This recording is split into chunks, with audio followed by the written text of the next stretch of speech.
Hello, everybody. This is Mike Norman, and I am in the Proactive Newsroom with Jeff Ramson, CEO and founder of Proactive Capital Group. Jeff, I want to talk a little bit about, we've heard a lot since the financial crisis about sort of the disassociation between Wall Street and Main Street. Wall Street certainly has a bad perception in the eyes of most people with the things that we've seen, the speculation, the housing crisis, et cetera.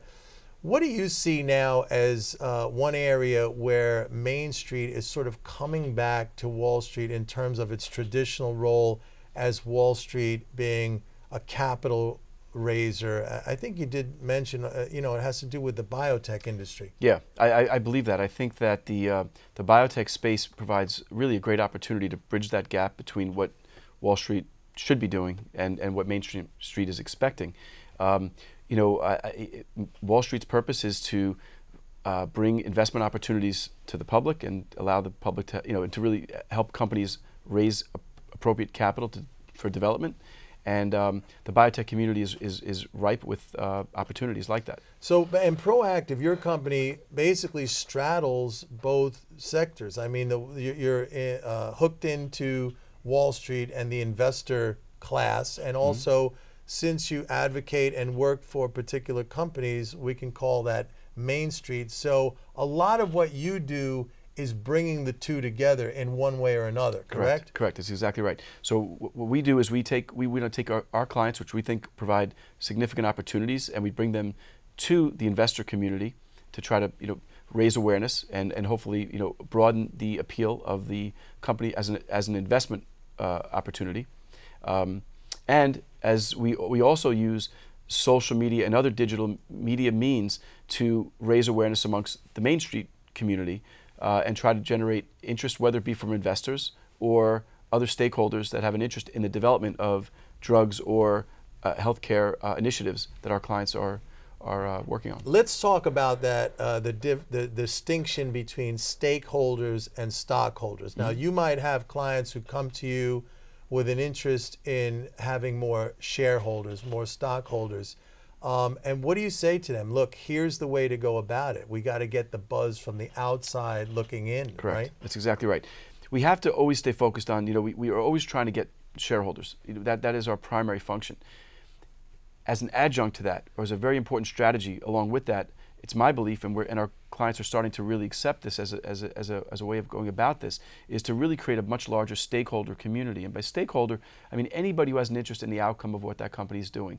They may have a financial interest as a shareholder. They may have a personal interest because of the unmet medical need that they're trying to address, and they have an interest in that for themselves or people that they care about. It could be journalists or other people that need content to share.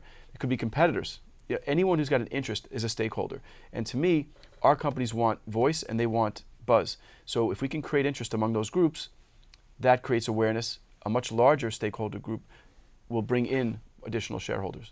It also seems like people would have a higher level of confidence and a belief in the integrity of a company if it came to them through a recommendation of somebody else, one of their peers, one of their friends, one of their colleagues, a competitor, as opposed to the company itself saying, hey, we're great. Look at what you want to do that. I'm not saying that's a bad thing, but when other people are talking about it, then people tend to say, hey, I got to look at this, right? That's exactly right.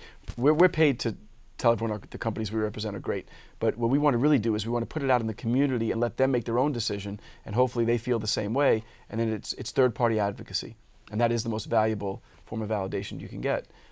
What's the first thing you do if somebody comes to you and says, if it's me, I say, Jeff, I have this small biotech firm or whatever, a little company, a technology firm, help me out. What can you do for me?